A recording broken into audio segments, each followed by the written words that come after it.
Now, I didn't know all this when I saw these papers back between 1970 and 1973 and the photographs and the records that I saw.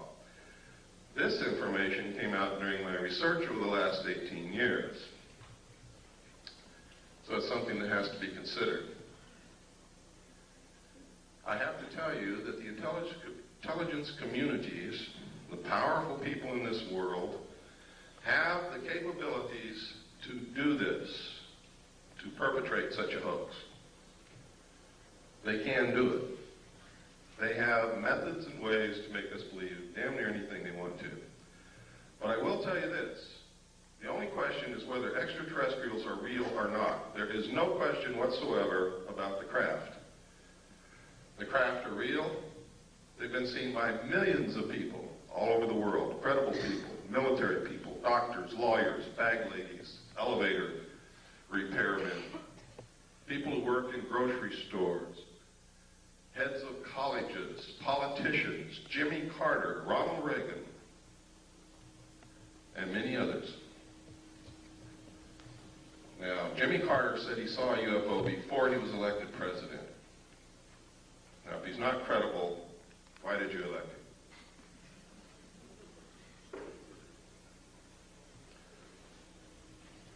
If we can send a man to the gas chamber or the electric chair on the testimony of 2 witnesses in court, why won't you believe millions of people who are telling you that they have seen these craft flying in the air, that they're metal, that they are intelligently guided, that they are real, and that they demonstrate a technology beyond anything that we know of publicly anyway?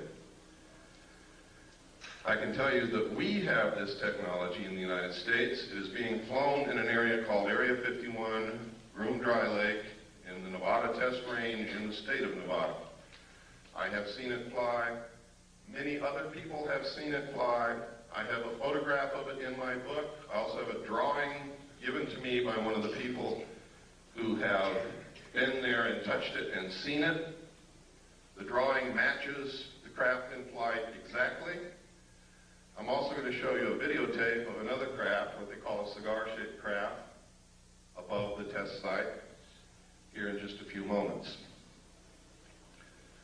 So, when you hear people talking about secret weapons, when you see the stealth fighter unveiled, what they have behind it in the wings, that you too can also go see, by the way, in Nevada, if you have the money and the time to go out there and stand in the desert all night. If you look toward Groom Lake between sunset and sunrise on any given night, you can watch them test fly these craft. But you have to be prepared to stay there 2 or 3 nights because they don't always fly every single night. Now, at this time, to show you that I'm not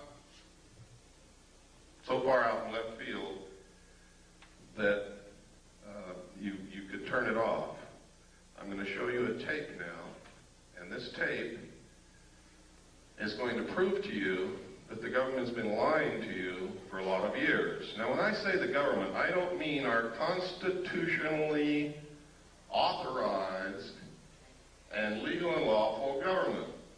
I mean the men who have infiltrated our government over the years and who are controlling it, subverting it toward their own end. Have been lying to us. Our government hadn't had a chance to work over the last 40 years.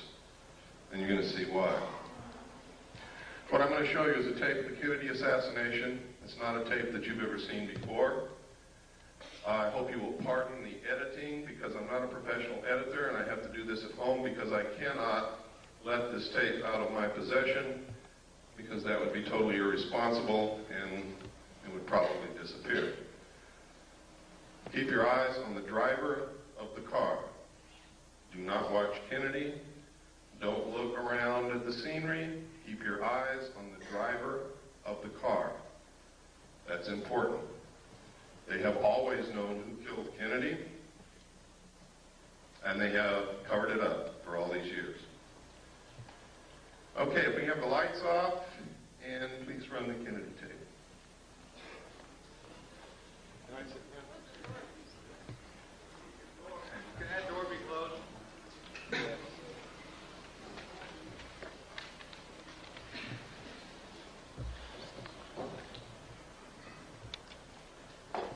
None.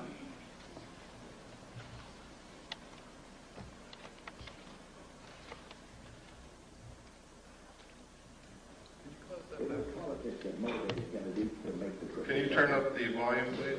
To reconcile differences between two factions of the state's Democratic Party, as well as draw political support in the state that he had barely carried back in 1960. Kennedy, in fact, had felt the presidency so crucial to his re-election chances that he persuaded his wife, Jacqueline, to accompany him. The first day of the trip, which included visits to Houston and San Antonio on November 21st, had been very successful. Despite his mediocre rating in the latest Gallup poll, overwhelming and enthusiastic crowds greeted the president and the First Lady at every stop along the tour.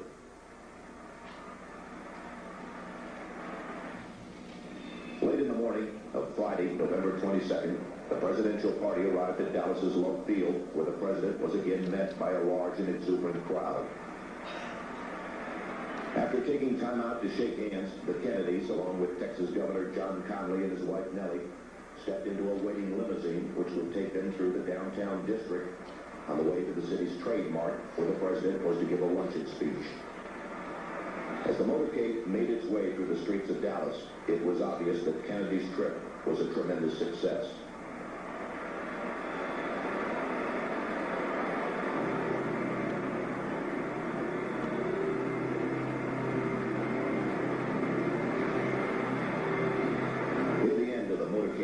The limousine entered Dealey Plaza, a small open area on the outskirts of the city.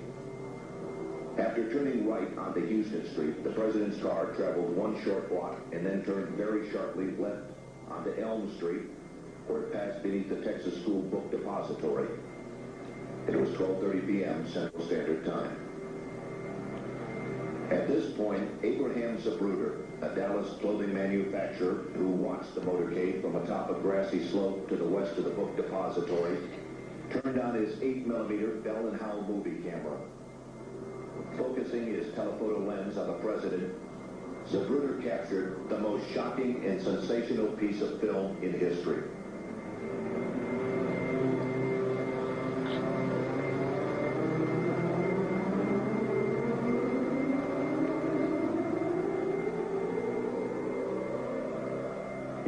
Motorcade in Dallas on November 22nd, 1963.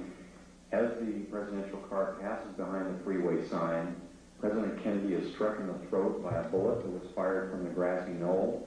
As he's grasping his throat through John Connally, turning around to his right, he at that point is struck. You notice the passenger of the car turning back to see what has happened to the president. As he turns back to the front, the driver of the car turns with his left arm over his right shoulder with a pistol and fires. You see the 45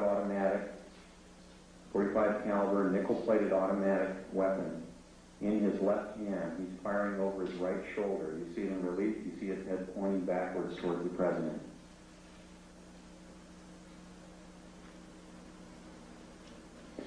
In this enhanced close-up, you see the impact of the bullet upon the president. The force of the shot drives him violently backward against the back of the seat. You see Mrs. Kennedy react in horror. The ugly gaping wound, which is evident here, according to many observers at the scene, was actually created on the print. This was not the actual nature of the wound. But you notice that Mrs. Kennedy wasted no time in trying to exit the vehicle because she clearly was able to determine exactly where that shot had originated. And it was her personal bodyguard, Clint Hill, another Secret Service agent, who attempted to keep her in.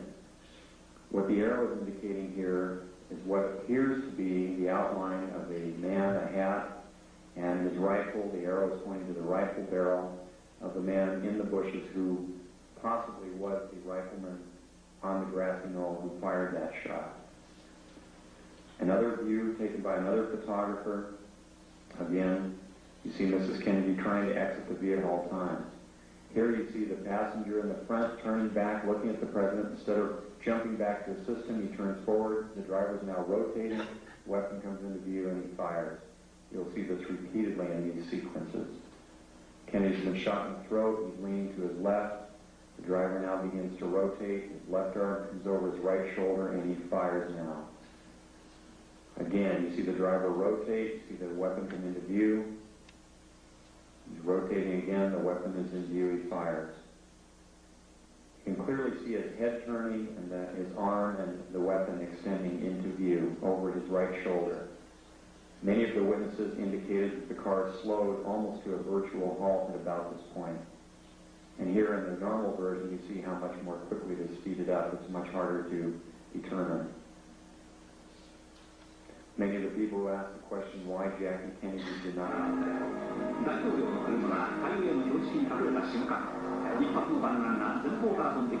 This is the same film that we sent to Japan to have a computer analyzed. The Japanese concurred. They said that I was absolutely right in the outline what they found from the computer analysis. They also gave us a very clear, beautiful color cut that you will see following it.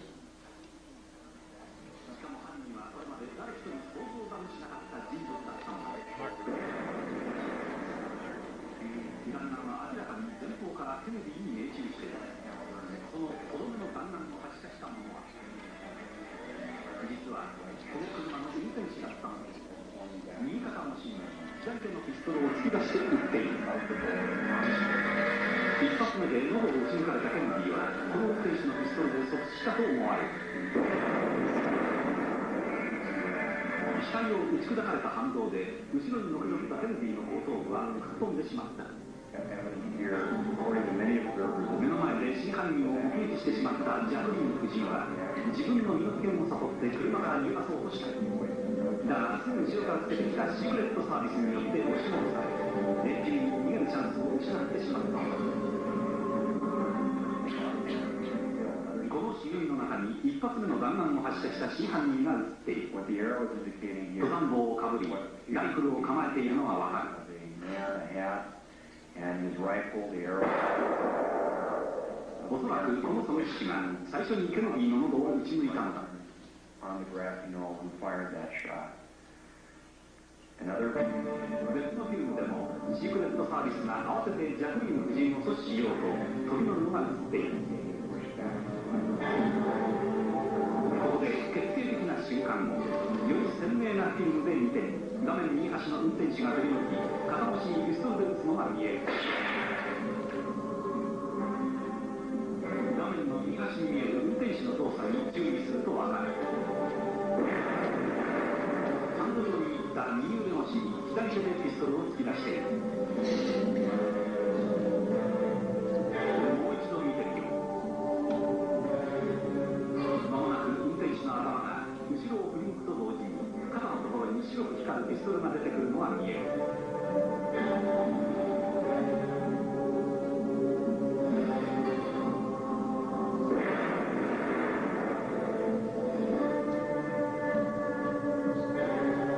今、後ろを振り向く。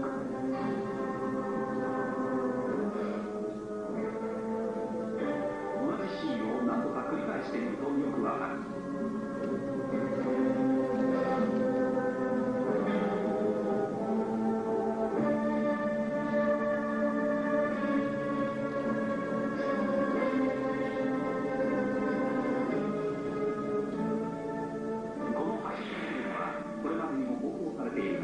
今までにジョン・リア氏以外は誰一人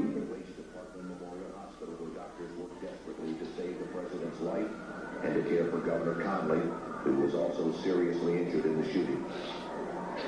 Although the governor would make a full recovery, it was obvious to the doctors that Kennedy's wounds were fatal, and at approximately 1 p.m., the president was pronounced dead.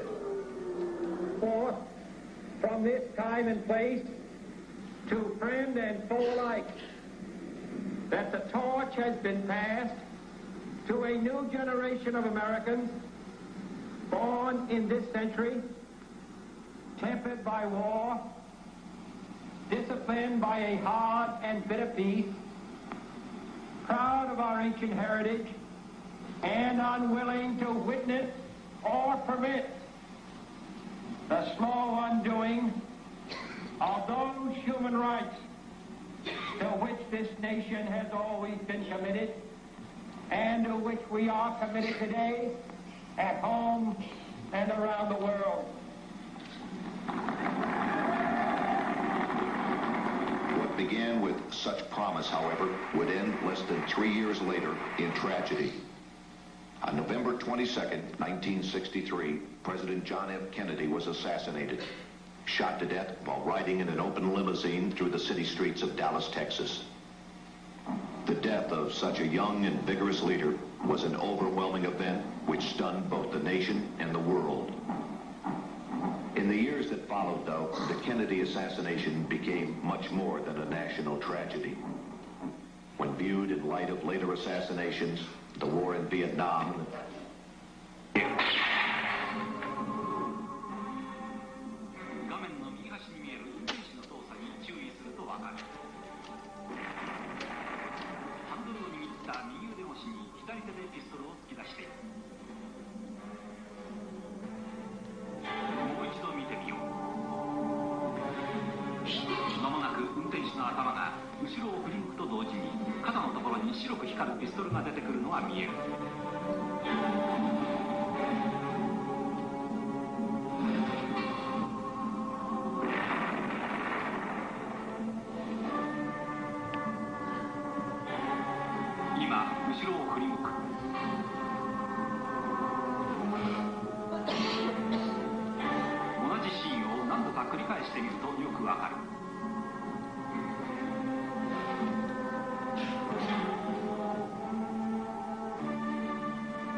Lights, please.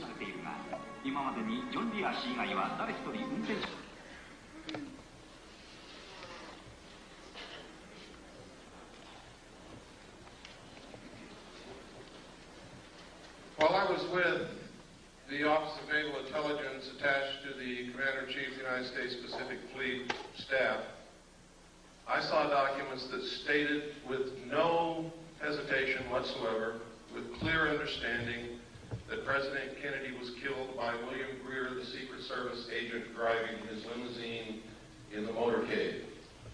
These documents disclosed to me that the people involved in the assassination of the President were the Office of Naval Intelligence, the Secret Service, Division 5 of the FBI, and the Central Intelligence Agency. The reason stated was that he was a security risk, that he had ordered them to stop the sale and importation of drugs to the American people, and that he had ordered them to develop a plan to disclose the presence of extraterrestrial visitation to this earth within the following year.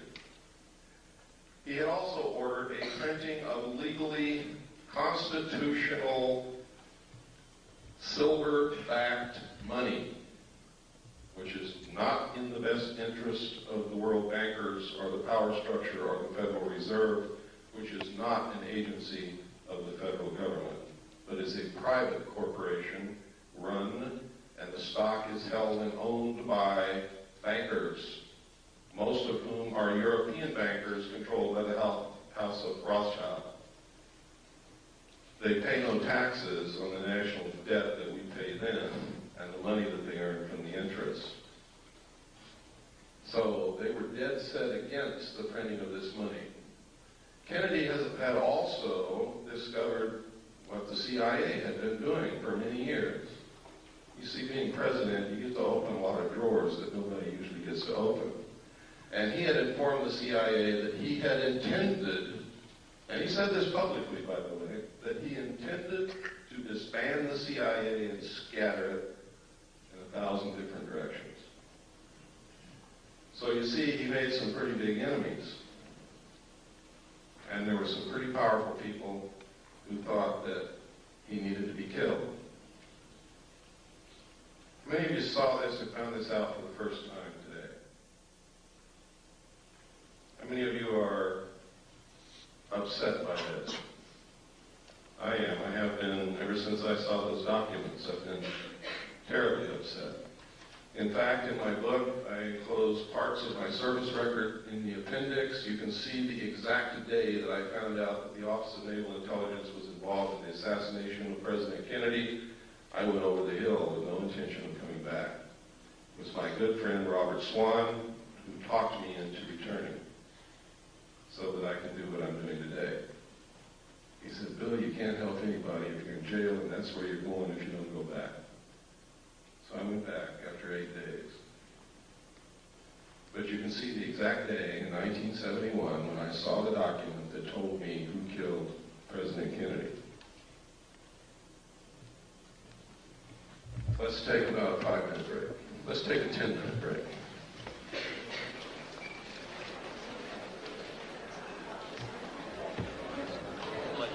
Bobby, please, we're going to get started again. I'm going to show a videotape of a UFO. You're not going to want to miss this because it's extremely rare footage of what they call a mothership, a cigar-shaped craft.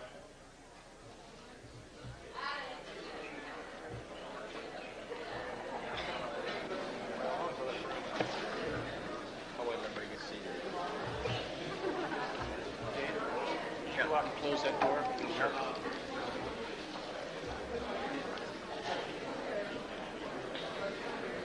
I meant to say this in the beginning, but forgot all about it.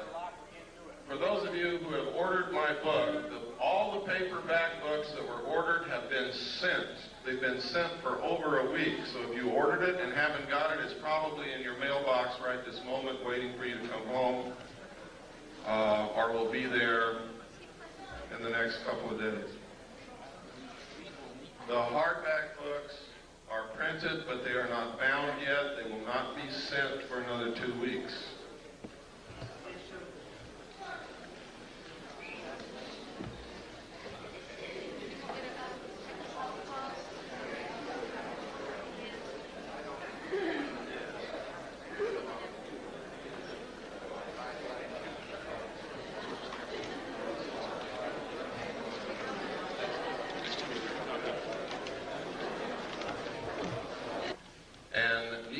Gotten to the bottom very quickly.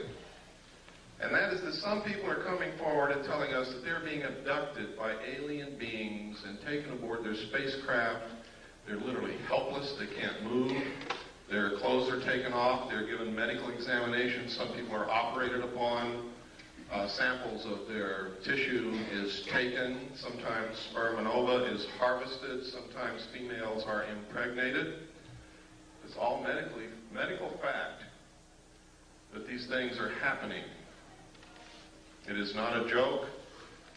The only question is, was it really aliens and were they really taken into a spacecraft, or did something else happen and this is a planted story that's been put in their mind to disguise it?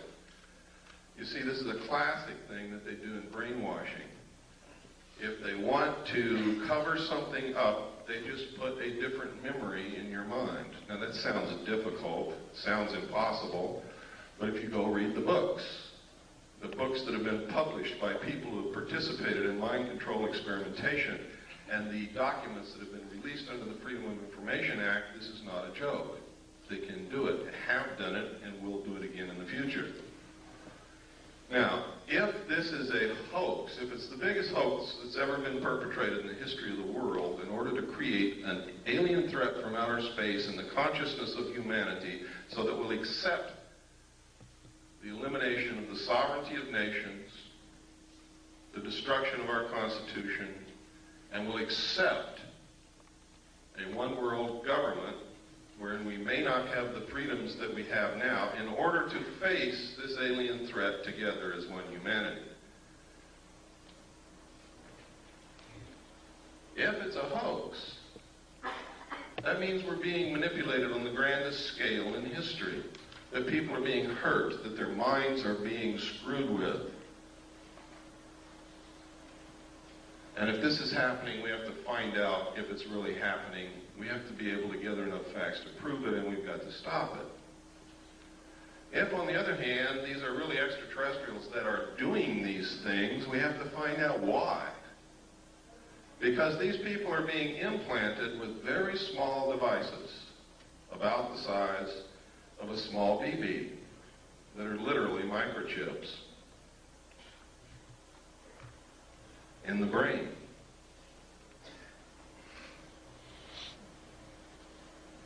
What is the purpose? I don't know. Can these people be controlled through these implants? I'm going to show you the locations where these implants are put into the brain. They're easily detected by MIR CAT scan by anybody who is a medical professional adept at identifying foreign bodies in the human body. So, aside from the obvious reasons why we should be looking into this, those are some of the other reasons why we should be looking into it. If the New World Order is so benevolent and so good for us, why is it that we have to be coerced and manipulated into it? Because this isn't the only coercion that's going on, if that's what's happening.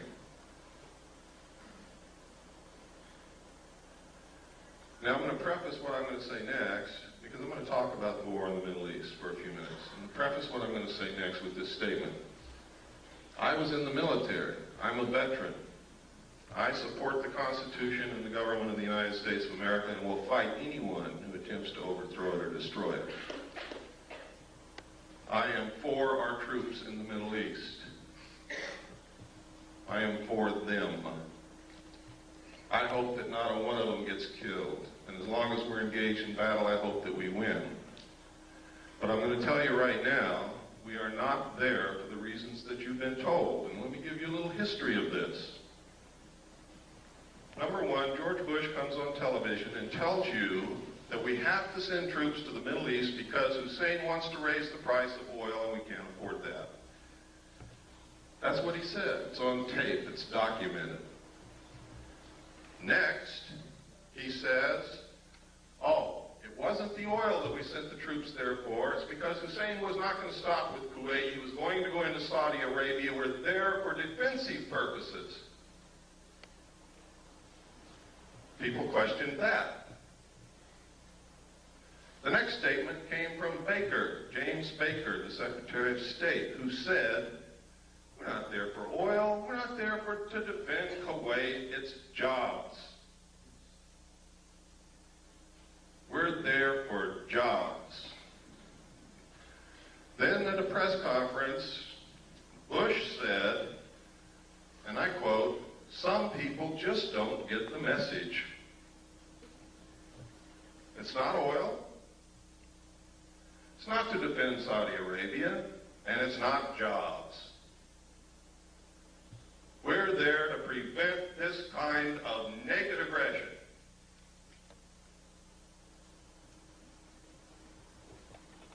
Now I submit to you that the President of the United States and the Secretary of State don't know why the hell we're there, and they change their mind every